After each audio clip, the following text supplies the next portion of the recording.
540 रुपये आहे. जर नफा 90 रुपये झाला असेल तर त्या वस्तूची खरेदी किंमत किती?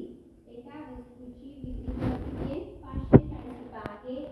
जर नफा 90 रुपये असेल तर त्या वस्तूची खरेदी किंमत किती? आता सूत्र काय आहे तुम्हाला माहिती आहे का? नसेल माहिती तर आधी लिहून घ्या. खरेदी किंमत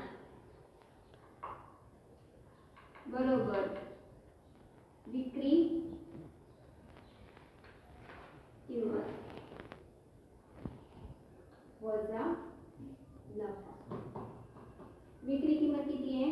540 रुपये. विक्री किंमत किती आहे? 540 वजा नफा किती दिलेला आहे? 90 रुपये. 540 मधून 90 गेले 450. नसेल करून बघा. 540 वजा 90. शून्य शून्य आले 5 मध्ये 4 जात नाही म्हणून 14तून 9 गेले 5 राहिले 404. ठीक आहे. एक शर्ट 400 रुपयाला विकल्यास विक्रीच्या 3/8 काय झालंय? नफा झाला तर त्या वस्तूची खरेदी किंमत किती? सूत्र आताच लिहिले आपण तरी परत लिहा. खरेदी किंमत बरोबर विक्री वजा नफा.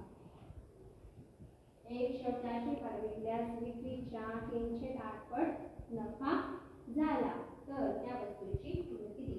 आता 3/8 पट किती आहे ते आधी आपण काढून घेऊ. 400 च्या 3/8 8 1 8 8 5 40 50 गुणिले 3 म्हणजे झाले 150 रुपये काय झाले त्यांना नफा. नंतर विक्री किती आहे? 400 वजा 150. 400 वजा 150 केले किती होतं ते? 250. 250 काय आहे? खरेदी